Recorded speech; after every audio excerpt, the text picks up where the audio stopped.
What do you call that feeling when you experience nostalgia without having been there all those years back? Hmm, I don't know. Looking back at my childhood, one memory sticks out to me. It was about the time when my friend invited me to his place to show off his newest toy that his uncle had sent from overseas. I remember rushing to his place after school, my head filled with imagination and anticipation of what it could be. And that was a pretty unassuming black box, the glorious PlayStation 3. A gaming console I had never seen, let alone heard about, and this was my first introduction to it. The console I had previously played games on was a cartridge console, very much like an NES. We played games throughout the evening, titles like Formula 1 with their advanced tire degrading mechanics, FIFA, where still to this day all I do when I lose control of the ball is run around and tackle opponents, and Dragon Ball Z. I loved Dragon Ball Z, and it was my friend who had introduced me to it. By the end of the night, my mom came to pick me up and I did not want to leave. I had experienced something I had never even dreamed about. On the way back home, all I could think about was how amazing the graphics were and how amazing it would be to play those games every day. The next day, I remember talking to him all day about the amazing experience I had and how much I envied him for having an amazing console. He told me that if I could get a PlayStation 3 as well, we might be able to play games together. My mind was blown. You see, he was my best friend. We'd sit together at school. In the evenings, we'd call each other when it was time for a new episode of Dragon Ball Z and watch it together while on call, and then discuss the episode throughout the next day. At one point, even the teachers had become frustrated with our obsession with this cartoon, but it didn't matter. We loved talking about it and we enjoyed each other's company. After finding out it was possible to play games together, I thought maybe I'd ask my parents about it. I went home that day really nervous. I explained to my father why I needed an overpriced plastic box so I could spend even more time with my best friend. You see, we were not that well off, so every purchase made had to be planned out, and that left little room for such impulse demands. Despite this, my parents always tried their best and provided me with the best stuff so I would never feel left out. Regardless, I was still heartbroken when my impulse demand was turned down. As I've grown up, I have realized just how lucky I am to have such amazing parents. But back then, I didn't understand that. Anyways, I was quite upset for the next few days as I saw my friend form groups with other classmates who had the PlayStation 3, and I started to feel left out. Slowly, my friendship with them fell through to just being classmates, and by the time we'd graduate, we would barely even talk. But as with many things in life, I quickly forgot about it, since there was no point in worrying over things I could not control. Then, during my final year in the middle school, something fortunate happened. Our school announced an optional computer science program. I don't know why, but I decided to opt for it. This meant we'd have to buy a PC, and my parents didn't refuse, although they didn't have much of a choice. My father scrounged up some money to build me a PC, which I still have to this day. It had a whopping 2GB of RAM, which I later upgraded to 4GB, and an Intel Pentium processor with a 500GB hard drive. Finally, I could play some games, along with practicing programming. But I still had limited access to the internet, and it wasn't fast enough to download new games every other day. So I asked one of my other classmates, who happened to have a pretty beefy PC on top of having other game consoles. I gave him my specs and a flash drive. The next day he gave me the drive back filled with classics like Vice City, San Andreas, Max Payne, and 2 other games called Assassin's Creed Brotherhood and Call of Duty 4, which would go on to shape my gaming biases. I enjoyed my time with all those games. I would spend hours running around in Vice City killing the NPCs and running from cops. I even had a paper sheet written with cheat codes, some of which I still remember to this day. Or how I would replay the same mission again and again in Call of Duty, trying to beat it faster each time. I made new friends and we would have LAN parties or go to cyber cafes and play Counter-Strike for hours. I remember the first time I played Call of Duty 4. I thought it was revolutionary. The shooting mechanics were amazing, the graphics, the set pieces, everything was just perfect. And I thought, how can a video game be so much fun and memorable? I enjoyed the story and campaign thoroughly, and I would play pretty much religiously every day. In my head, it was the pinnacle of FPS, and I would go on to compare every subsequent shooter with it. And what I didn't know at the time was there was another game that came before it all, the one that changed the FPS genre forever. And now everyone in the industry was just playing catch up.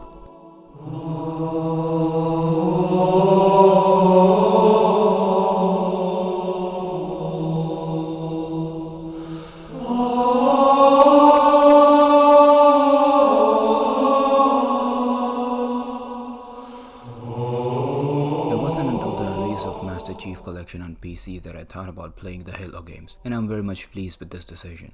As I write this, I have played through all the Bungie Halos. I'm still amazed as to how I have managed to stay away from the spoilers all these years, but I'm glad nonetheless to finally experience this masterpiece. Now I realize that there are millions of videos singing praise of Halo and Master Chief, so in this video I want to look at Halo CE and try to find out why do I feel such vicarious nostalgia for a game I've never played. I bet you haven't heard that in a while. I will try to provide something new to this topic, but forgive me if I sound like the 45th person talking about the same stuff. For me, this experience was so surreal. But before that, let's start with the history. Bungie, the studio behind Halo, was founded in 1991 and their focus was Macintosh gaming market because it was smaller and easier to compete in, and at some point they even caught the eye of Steve Jobs, and Bungie became a prominent developer for the small Macintosh platform. Now I'm assuming that you've heard this countless other times from other videos, so I'm not gonna waste your time. What surprised me the most was that it was supposed to be a Mac game backed by Steve Jobs. Considering the state of Mac gaming now, I'd say at least they were trying back then. So now, let's play it.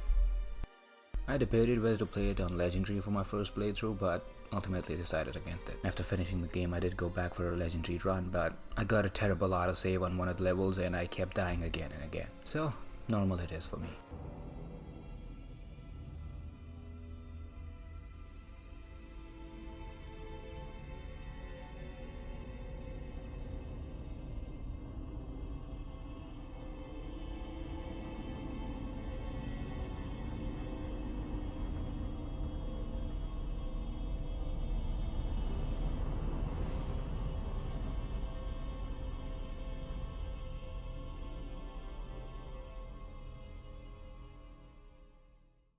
And what an amazing shot.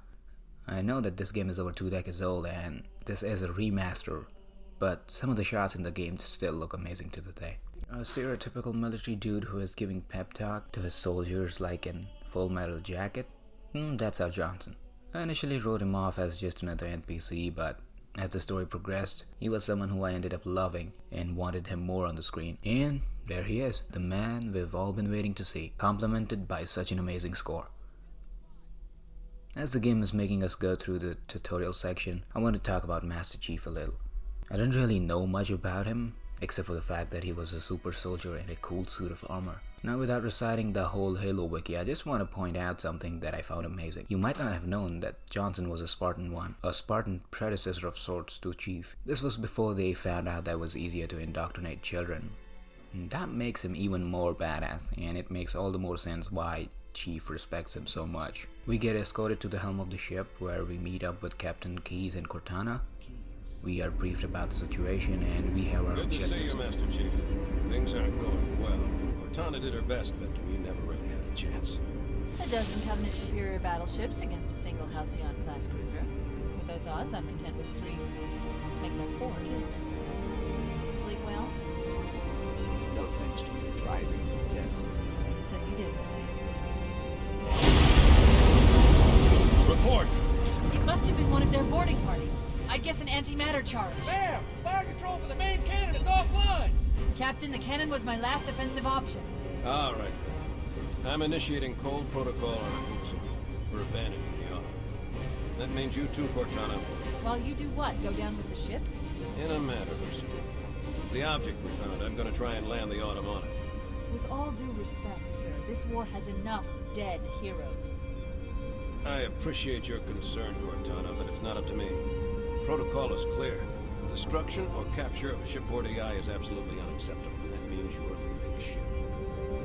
Lock in a selection of emergency landing zones, upload them to my neural lace, and then sort yourself for a heart transfer. Aye, aye, sir. Which is where you come in, Chief. Get Cortana off this ship. Keep her safe from the enemy. If they capture her, they'll learn everything. Force deployment, weapons research, Earth. I understand.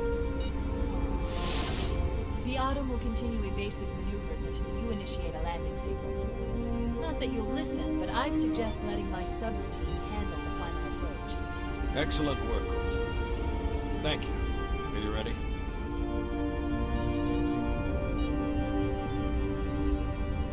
Yank me.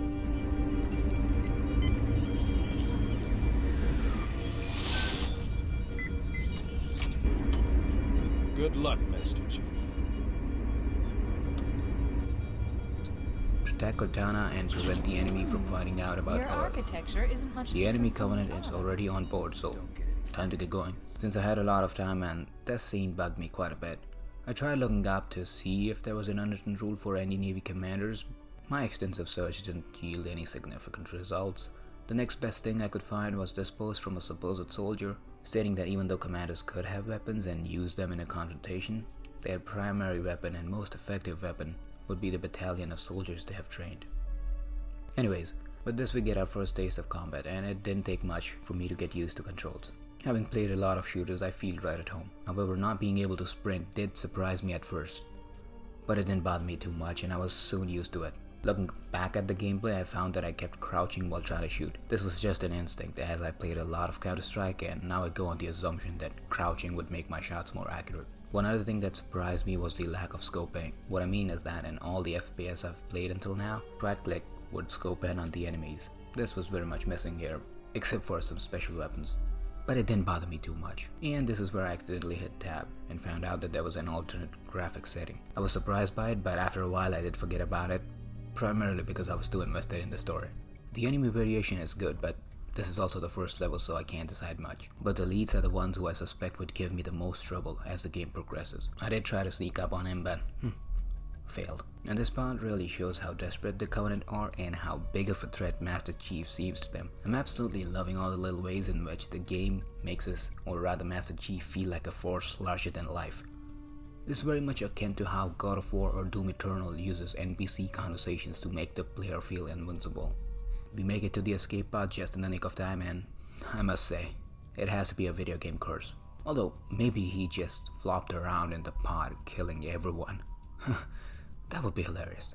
Once on the ring, we can see the amazing skybox the game has to offer. Warning. I've detected multiple Covenant dropships on approach. I recommend moving into those hills.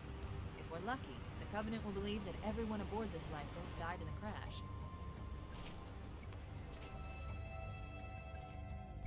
Now, I couldn't be the only one to think that the skybox in the original still holds up to this day and maybe looks better than the remaster. And being able to see the ring wrap around is fantastic. I don't know what it is, but this strangely reminds me of the ring world from Elysium, and maybe that is why I feel such vicarious nostalgia for this game. So, now our primary objective is to locate other survivors, along with Captain Keyes if he's still alive, and regroup. We find them soon enough, but so does the enemy, and now we have to defend them from the enemy dropships. Now what you might notice throughout this video is that I primarily stuck to the UNSC weapon, only picking up other weapons when I was out of ammo. But that was definitely a mistake on my part. You see, as I later found out, human weapons cannot damage enemy shields, so to break enemy shields you need to use energy weapons. Although it didn't make much of a difference, I assume on higher difficulties it would be crucial to exploit this weakness. After killing all the enemies, we make contact with Forehammer and we get our first taste of driving in the game. Now keep in mind I was playing on mouse and keyboard, but I have heard that the driving on controller wasn't the best. This cave is not a natural formation. Someone built it, so it must lead somewhere. What led them to write such a line? Anyways.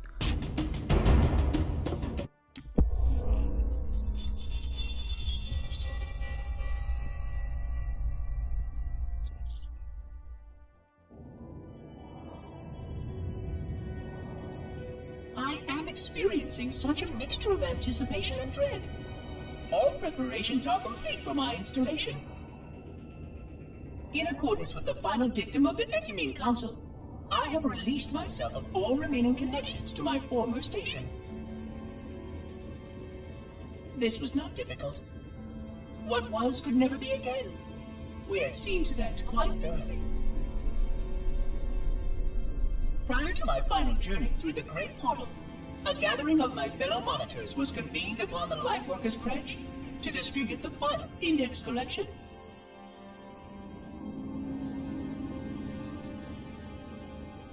It was most unusual to have this vessel of rebirth play host to such an event. Even though Lightworker ships were the only ones still allowed slip-space formations, Lightworkers were responsible for getting us to our places on the active facilities of the array. While all of this was in accordance with the plan, one entirely unsatisfactory breakdown remained. We had no contact with the domain.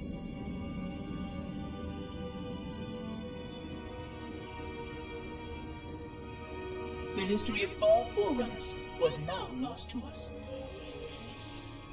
We relied upon the permanence of the domain to preserve our record of the events that led to this point. But without that record, would future civilizations know anything about us? Or only of our weapons? My fellow monitor, 049 Abject Testament, had only one comment on this before we went our separate ways. We deserve to be forgotten. Perhaps. Perhaps. But now, the portal opens, and through it, the familiar shape awaits.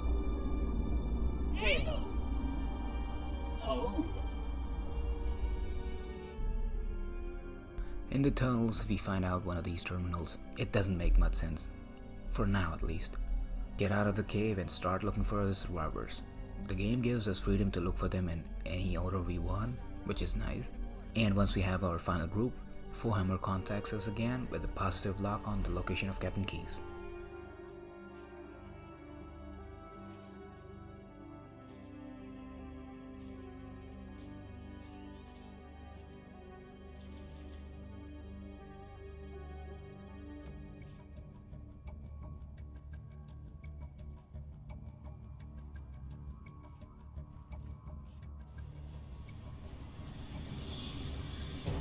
We should move out, Lieutenant, and then we'll need your help on a rescue mission.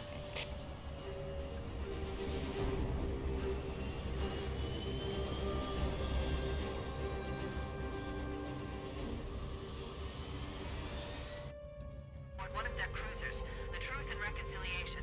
The ship is currently holding position approximately 300 meters above the other end of this plateau. So how do we get inside the ship if it's in the air? Core is usually a rifle, not wings. There's a gravity lift that ferries troops and supplies between the ship and the surface. That's our ticket in. Once we get inside the ship, I should be able to lock on to the tracking signal from Captain Keyes' neural implants. Hit it, Marines! Go, go, go! The Corps ain't paying us by the hour! Stick to the higher ground to the right. We should be able to recon the Covenant position without being spotted. I've detected Covenant stationary guns near the next pass. I recommend using your sniper rifle to take out the gunners while I call for Marine support.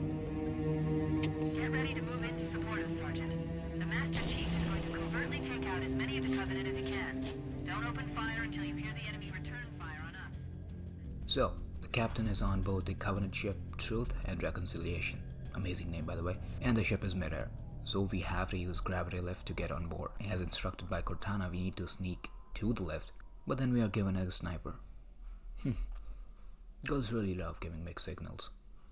The introduction of Jackals was nice, as I think this was the game's way of telling players to experiment with Covenant weapons. So we clear a path for the Marines until we reach the gravity lift. It is straightforward, just shoot them until they're dead, and I took the easy way out by just staying on the stationary guns and killing everyone as they dropped in. And then the big boys drop. The Hunters. They're tough. Any damage from the front is mitigated by the heavy armor and shield. They also have a laser rocket launcher, which can easily kill you in one shot on higher difficulties, but they are very weak to a single magnum shot on the back. Unfortunately, I never used this tactic because I suffer from what is known as retardation. So, after clearing the lift, we get aboard the ship where the captain is being held.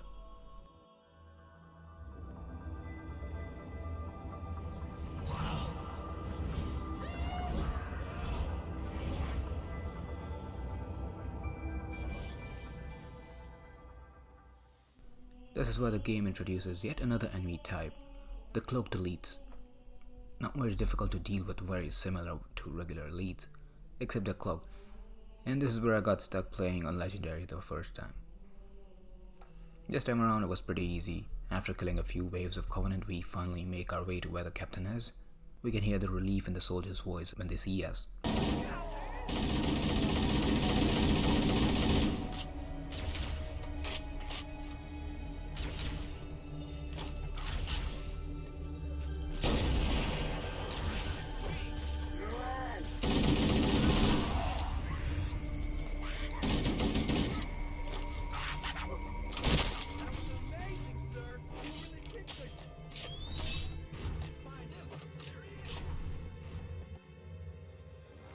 Coming here was reckless. You two know better than this. Thanks. Marines, lock and load your weapons. Let's be ready to move. Yes, sir.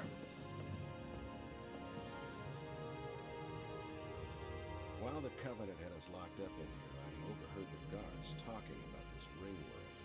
They call it Halo. One moment, sir. Accessing the Covenant BattleNet.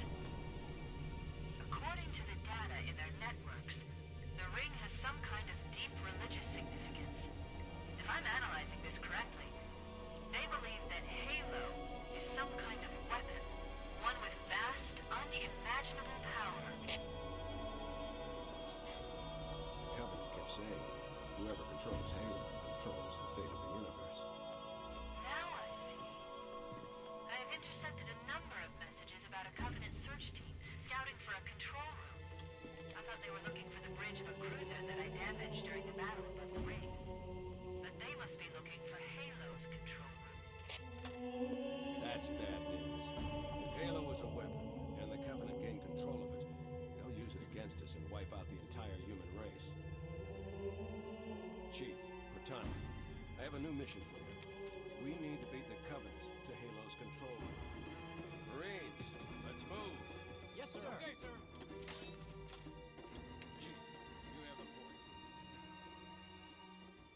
And just like a great captain, he's very selfless, willing to sacrifice himself for the sake of mission, but grateful nonetheless of the rescue. So this was a head-scratching moment for me. And you could answer this by saying that it's just a video game and I should not look too deep into it. First of all, how can he understand what the aliens are saying, because I assume they speak in their language? We see them on the battlefield just making noise, and what kind of a moron discusses their plan in front of prisoners? Also, they were just regular elites, so why would they know all the details of the plan? Again, this could simply be overlooked as it just being a video game.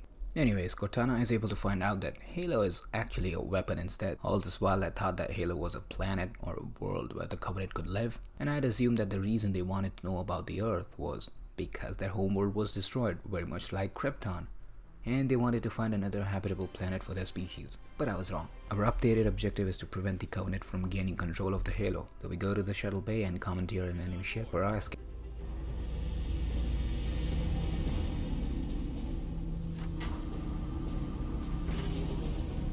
Give me a minute to interface with the ship's controls.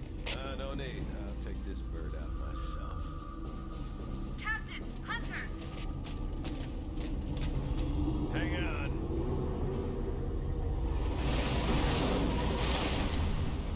Nice one, sir. Time for a little payback.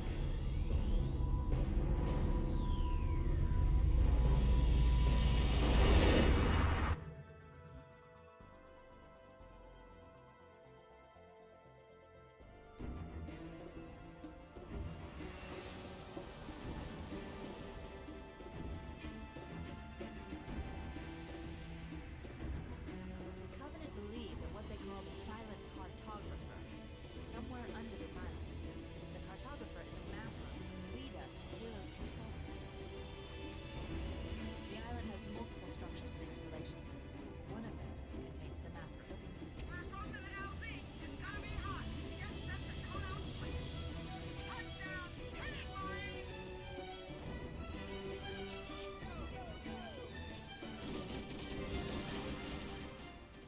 The silent cartographer. These mission names are really something else.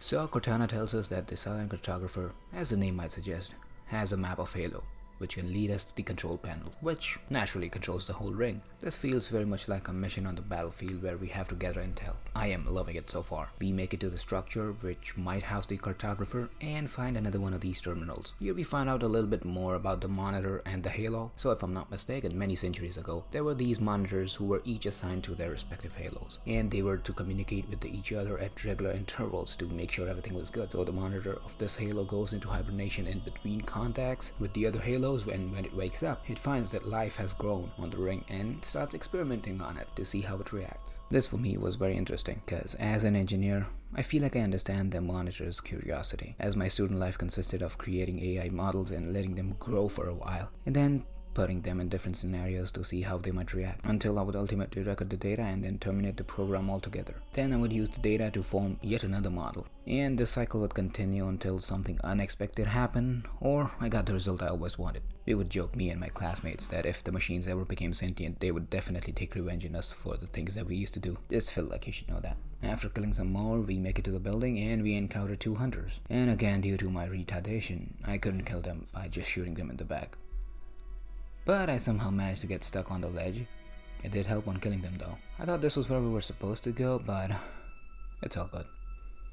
We pull back to support the Marines and make our way to the main facility. Yeah, surely not killing them when I go inside won't be any problem, right? We get to the location, but Fohammer quickly informs us that Captain has lost contact with them yet again. Nothing we can do about it, so we continue to make our way deeper into the building. As we leave the building, we are accompanied by yet another amazing score. It makes you feel like you've achieved something great, and it should be. Having acquired the location of control room, the mission should now be pretty straightforward. As we enter this masterfully crafted masterpiece of level design. That was sarcasm, by the way. Maybe it was just me, but trying to find my way around this level was so confusing. With the same looking hallways and every place leading into each other, it was the least fun I had until now. I knew I shouldn't have left them alive, but it doesn't matter. I beeline for the Pelican and just escape. Moving. Fohammer, here are coordinates and a flight plan I've worked out. Cortana, these coordinates are underground. The Covenant did a thorough seismic scan, and my analysis shows that Halo is honeycombed with deep tunnels, which circle the whole ring. I hope your analysis is off the money, Cortana. This Pelican won't turn on a dime. Look on the bright side, Fohammer. The last thing the Covenant will expect is an aerial insertion from underground.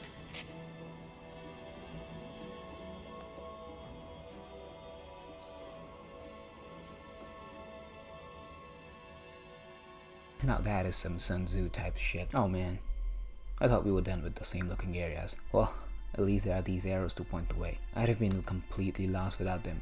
For the majority of level, nothing notable happened. I die here repeatedly. Oh, I couldn't imagine how difficult it would be on higher difficulties if normal is giving me this much trouble. Even though I was in this environment for not that long, it felt like hours. It seemed like I wasn't making any progress. Once inside, we were treated to some well-needed open space along with a tank. I think this might be easy. Finally, I'm able to get on the Ghost. Yeah, I skipped all the major conflict and made my way to the tunnels, but this bit was tough. Mostly because I didn't know where I should be going. It was followed by more shooting to the same looking areas until we reached the bridge. You see, the interesting thing about the bridge is that there are 2 of them, side by side. You can easily take out the enemies on your bridge, maybe even stealthily if you choose to do so. But the bridge is designed in an interesting way. The side rails on the bridge are just the perfect height when the enemy can shoot you. No worries, you think. I'll just take cover behind the boulder. Wrong. If you do that, you are open to enemy fire from your front and rear. So you think to hide behind the divider. Wrong again. This opens you up to enemy fire from your flanks. I think this is great level design and I hate it. I kept dying here over and over again. It took me some 20 minutes to make my way through this. I was happy to be finally done, only to realize that now we have to make our way across the other bridge. This time though, it wasn't that bad. We get to the final building, I hope, and I'm not sure if we're supposed to use the Ghost like that, but I just took the easy way. Finally, we reach the console.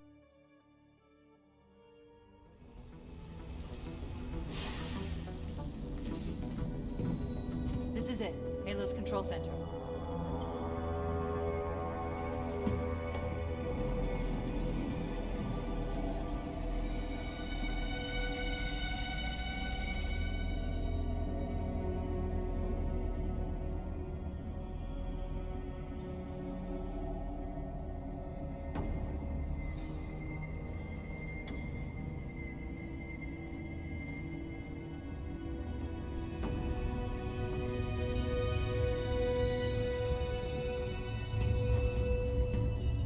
Terminal, try there.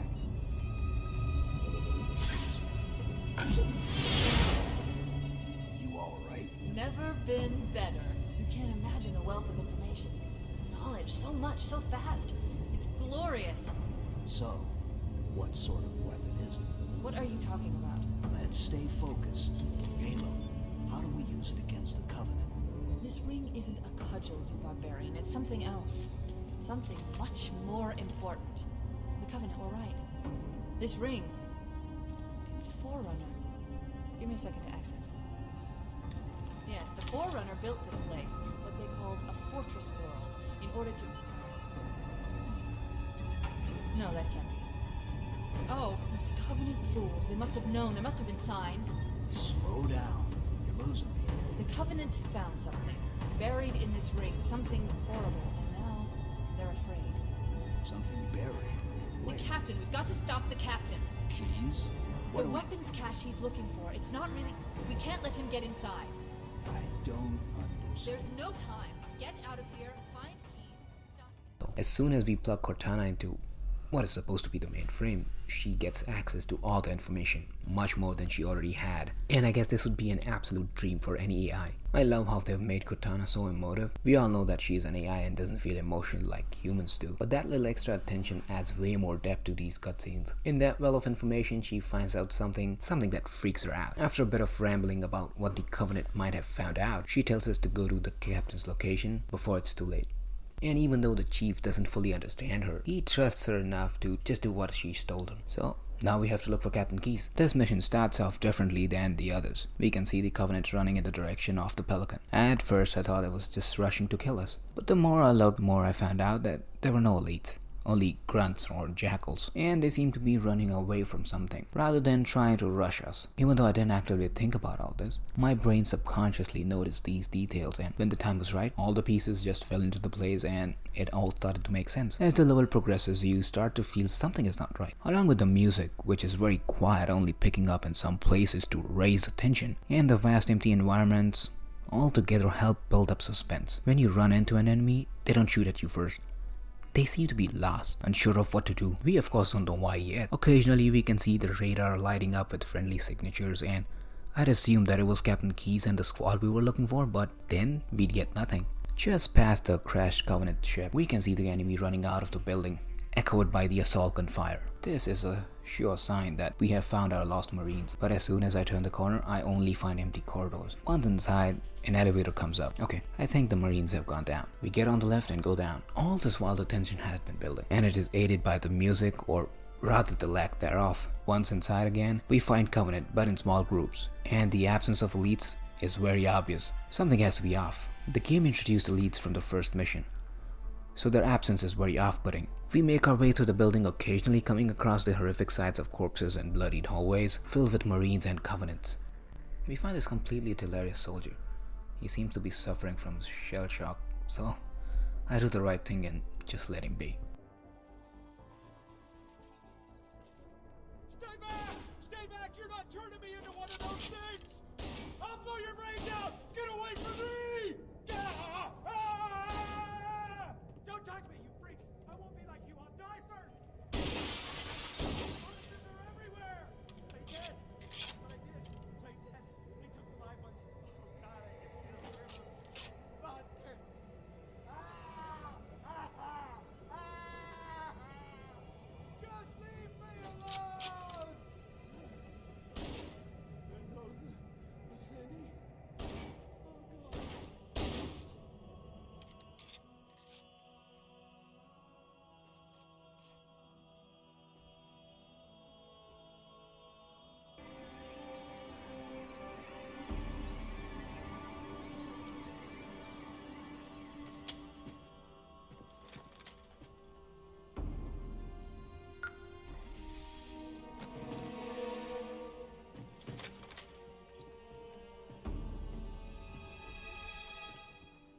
And as we near this locked door, the score picks up, a sad rendition of the Halo theme. Inside we find the soldiers we were looking for, or at least what was left of them. We find a neural chip to see what happened to them, and then we come face to face with it, something unexplained.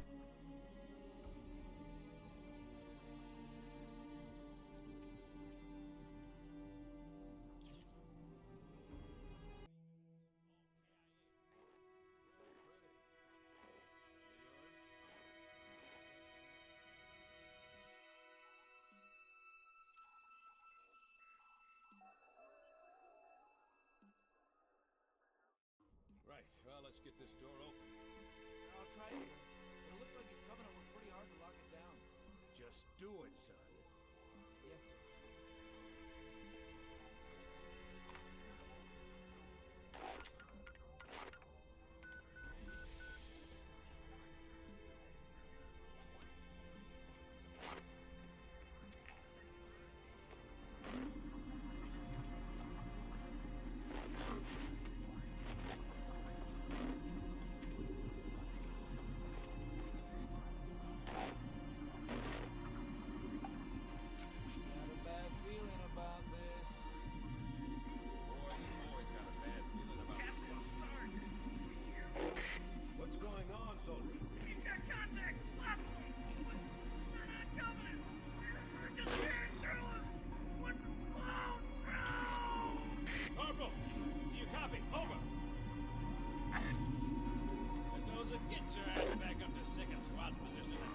out what the hell is going on.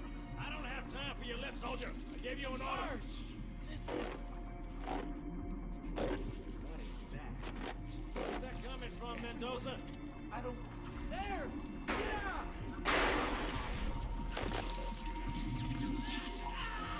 Hold still! Hold still! Let him have it!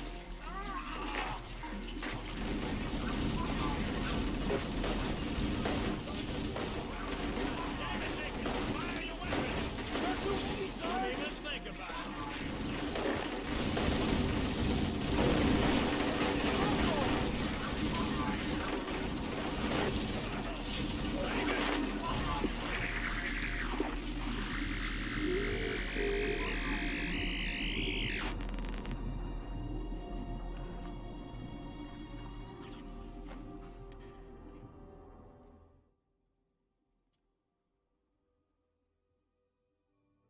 I didn't know what to make of it at first. It didn't scare me, but rather put me on edge. And this is where the game gets interesting. Up until this point, the story was pretty straightforward. We were the good guys and the Covenant were the bad guys. And we had to take control of Halo to save humanity. We didn't know anything else, and that was enough to keep us going. But with this mission, they were able to add a new side to this pretty black and white conflict, and it all just seems to fit in. The whole setup was just perfect, with just subtle hints enough to make the player realize that something is amiss and pique their interest, but not in the face foreshadowing. I must point out one flaw here though. After playing the games, I looked at the old Xbox videos, and while the remaster did an amazing job at putting a new coat of paint over this old game, all the while still being able to capture the look and feel of the classic, this mission is one area where I feel the whole setup and the introduction of the Flood was done in a much better way in the vanilla version, with the dark corridors and acid dripping from the ceilings, and the Flood just seeming to appear out of darkness. I think the older version did a much better job of instilling fear and panic in the player. Before the Flood, seeing all the dead Marines, I thought maybe someone had defected, and when we couldn't find keys, I thought maybe he went over to the other side, but I was so wrong. And I'm glad I was, because this just adds so much more to the whole story. And I feel like I can predict where this might be going, but I'll hold off on those predictions for now. Now the Flood were weak for the most part, but resilient enough that I didn't take them lightly. Melee was pretty much useless, and they would easily die with a few shots. Once out of the underground facility, we run into some Marines, and on our way to safety, we find these drones helping us. That is odd, I think, but I won't complain about the help. The monitor introduces itself as 343 Guilty Spark. Greetings. I am the monitor of Installation 04. I am 343 Guilty Spark. Someone has released the Flood. My function is to prevent it from leaving this installation, but I require your assistance. Come, this way. Chief, I've lost your signal. Where'd you go? Chief! And we can teleport now. Up until now, it was still realistic for me, mostly because of the story setup, but this just felt like a convenient way to progress the story. I'm not a huge fan of it, but hopefully this doesn't become a consistent thing. And now we're in the library, the worst level of the game. Or is it? I must say that it wasn't that bad. I expected much worse, and the same looking environments did not help it either, but for some reason, it doesn't bother me that much. Now this may be because of my excitement at finally playing the game, or the fact that I played the game on normal difficulty. But it still wasn't the worst level for me. That honor goes to a special level. So, as for the story, the monitor tells us that he is the keeper of the installation and knows everything about the creatures and is willing to help us in eliminating the Flood. So, we make our way through the library while killing the Flood, all the while he does something. Finally, at the end, we retrieve the index, the thing required to activate the ring, so that we can kill the Flood and then hopefully the Covenant. And we teleport back to Cortana. I hope that's the last of it. Anyway, we find out about the true nature of Halo. Which means that any organism with sufficient mass and cognitive capability is a potential factor. Is something wrong? No, nothing. Splendid, shall we?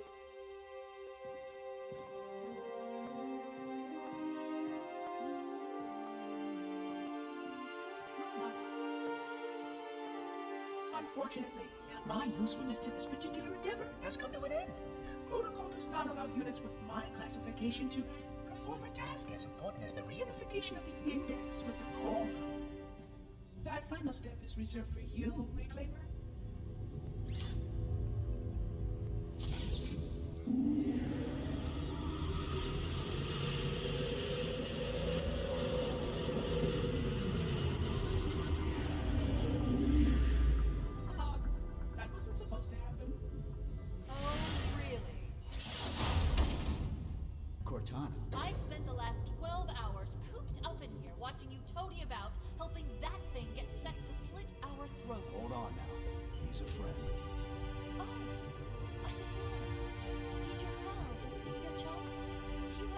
idea what that bastard almost made you do? Yes. Activate Halo's defenses and destroy the flood, which is why we brought the index to the control center. You mean this? A construct in the core? That is absolutely unacceptable. Sod off! What in the heavens? I shall purge you at once. You sure that's a good idea? How dare you? Oh! Do what? I have the index. You can just float and sputter. Enough! The flood is spreading. If we activate Halo's defenses, we can wipe them out. You have no idea how this ring works, do you? Why the Forerunners built it? Halo doesn't kill Flood. It kills their food. Humans, Covenant, whatever. We're all equally edible. The only way to stop the Flood is to starve them to death. And that's exactly what Halo is designed to do. Wipe the galaxy clean of all sentient life. You don't believe me?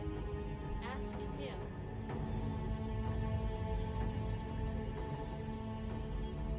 Is it true? More or less.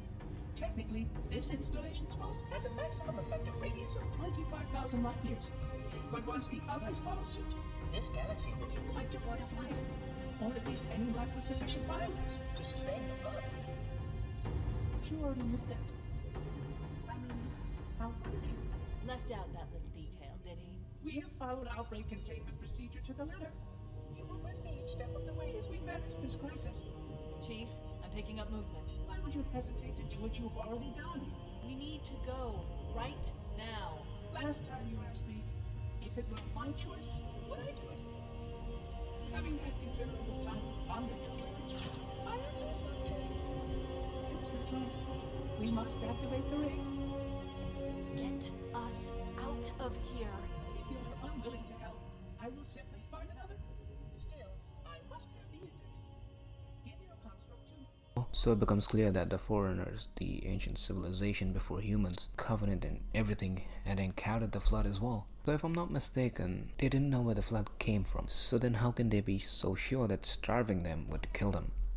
Maybe the flood just goes into hibernation until a new life form evolves. So just firing up all the rings to kill all life in the hopes that it might work seems dumb.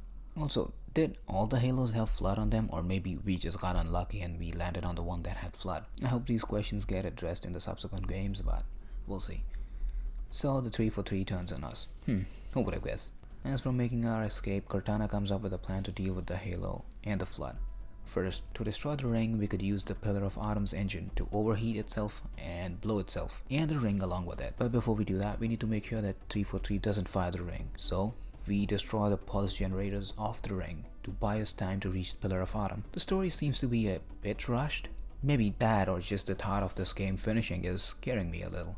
And let's talk level design for a bit. For the first half of the game, or rather the vast majority, the levels were not only vast and designed with sandbox combat in mind, but are crafted fantastically. Each location is unique and distinct, except for the repeated parts obviously, and each location changes how you approach each encounter. And along with it, the inclusion of massive skybox, I truly agree that it was something way ahead of its time, and something the players were not accustomed to seeing from games, let alone first-person shooters. It is an absolute joy to fly around or just drive over the Covenant, and the game lets you do it. It has thought of all the possible things players might want to do, and I think that's just brilliant game design. Now, back at the first generator, Cortana finds a way to disrupt the generator by just walking into the beam of light, as the enemy shields will just do the trick. Sometimes I love it when there are in-game rules inside the game's universe, and the game doesn't care to explain it, and we all just roll with it. I'm definitely thinking about Warhammer, and how chaos works, or how the Emperor was able to make rifts for galactic travel. This lends in world building and makes the player realize just how massive the world is, and regardless of players' input, the world just continues to grow. This is something I didn't find much in the game. Some of the things like the index going from a physical object to a digital key, or the teleportation, and now this seems a bit off and makes the game feel rushed. A little editor's note here. I watched the developer documentary and they discuss some of these topics, and I can't be upset about it when even the devs were poking fun at this. Here we not only have to fight the Covenant but also the Flood. The best strategy I found was just to sit back and let the flood deal with the Covenant, and then I'd finish them off easily. It worked for the most part. And yeah, just in case you happen to miss the amazing double bridge section, here it is again to remind you of it. We are finally able to get outside and I beeline for the ghost. And at this point, I wanted to quit the game because I kept dying over and over again. We make our way to another Banshee and... great, this again. Cortana tells us to blow up the Pillar of Autumn. We would need the captain's authorization code, so now we have to find him. But before we do that, we have to disrupt the final generator. Implants to start the fusion core detonation. One target remaining. Let's take care of the final pulse generator. Out of here.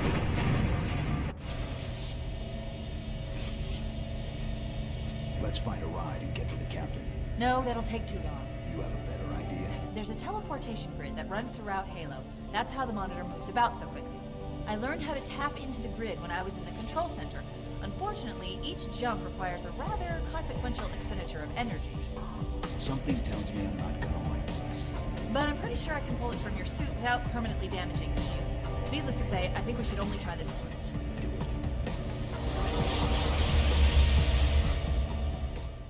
it. And Cortana can teleport now too.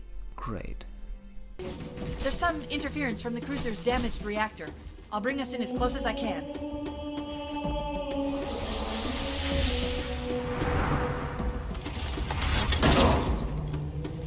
Oh, I see. The coordinate data needs to be... Right. Sorry.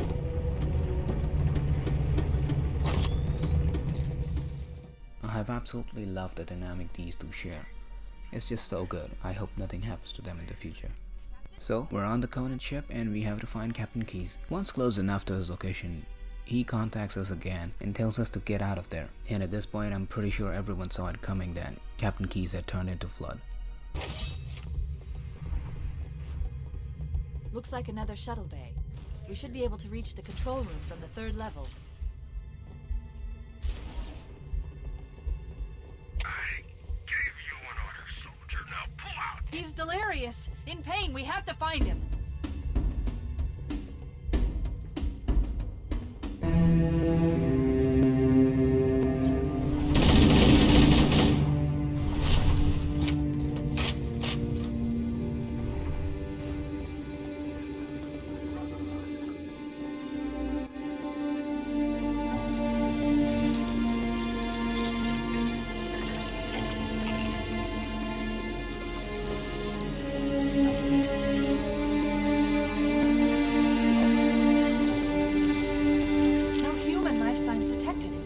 He's one of them. We can't let the Flood get off this ring. You know what he'd expect. What he'd want us to do.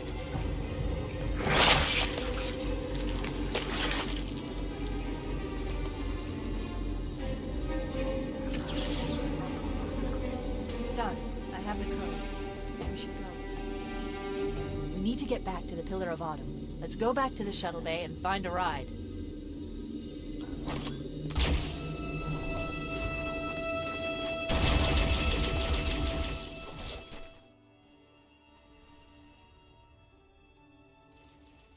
I was hoping to have a boss fight with them, but this scene adds a lot more to it and I'm happy with the way things are. We catch a ride from the bay to get the Pillar of Autumn. Perfect. Grab one of the escort banshees and use it to return to the Pillar of Autumn.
take a full circle, back to where it all began.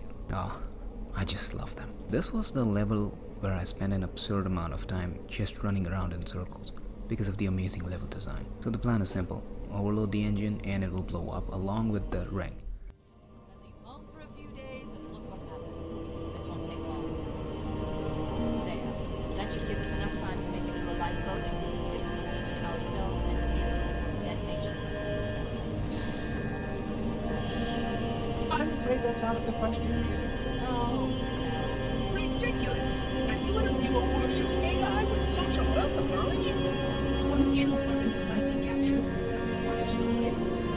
he's in my data arrays, a local tab. You can't imagine how exciting this is to have a record of all of a war's time. History isn't it? Is it?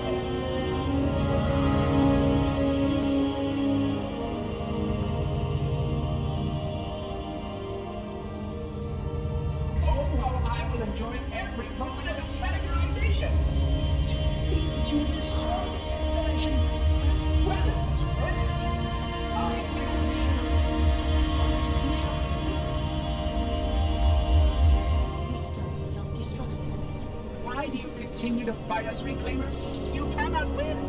Give us the construct, and I will endeavor to make your death relatively painless and Please test it with the channels. I'm detecting taps throughout the ship. Seems like we asked for the monitor.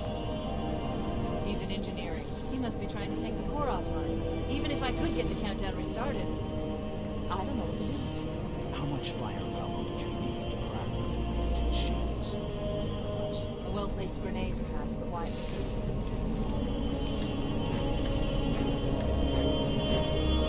Okay, I'm coming. Chief, Sentinels!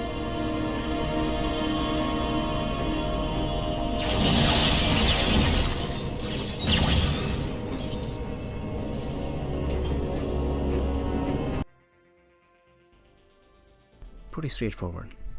Not so quick. Here's the thing. I spent way too long trying to find my way through the ship to the engine room. Once there, I'm at my biggest foe ever, the block.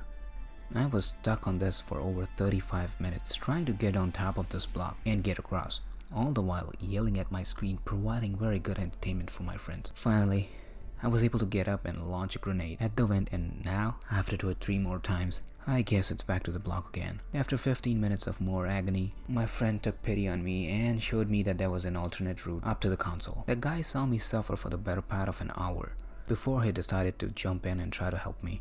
I guess there's a reason why you call them best friends. Anyways, I was able to blow up the vents, and now we have to get to the evac before the ship blows up. And we get this amazing sequence against the timer, and it's just fantastic. We find out that Forehammer has somehow survived and is able to pick us up. But then, we see her as the enemy finally catches up to them. Conveniently, Cortana finds a ship in the hangar bay that might be used to escape the ring. Somehow we make it to the plane and leave the halo before it explodes.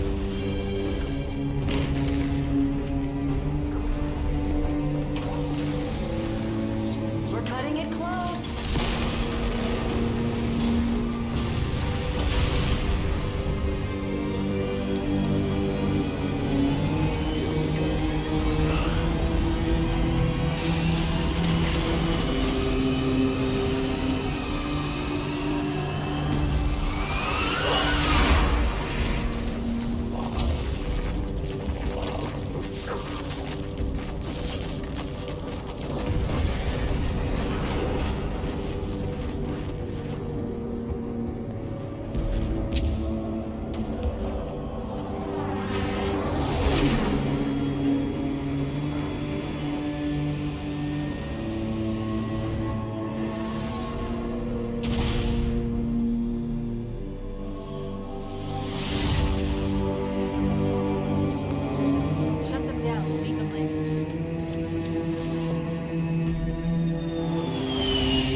what's left. We did what we had to do for Earth. An entire Covenant armada obliterated, and the Flood. We had no choice. Halen, it's finished. No, I think we're just getting started.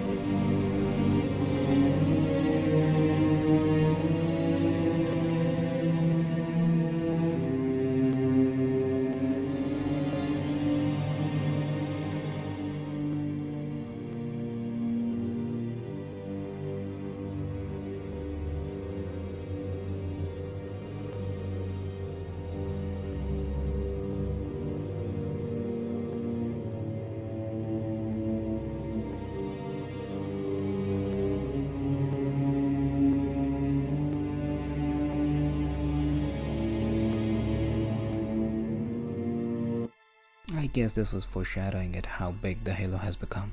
Granted, they didn't know at the time how big of an impact it would have on the gaming industry and the entertainment industry in general. Also, a side note, they wouldn't have been able to hear the explosion because sound needs a medium to travel, and with vacuum there won't be any medium to propagate the sound. What an amazing experience. I feel like this whole game is amazing, even without the need for a sequel.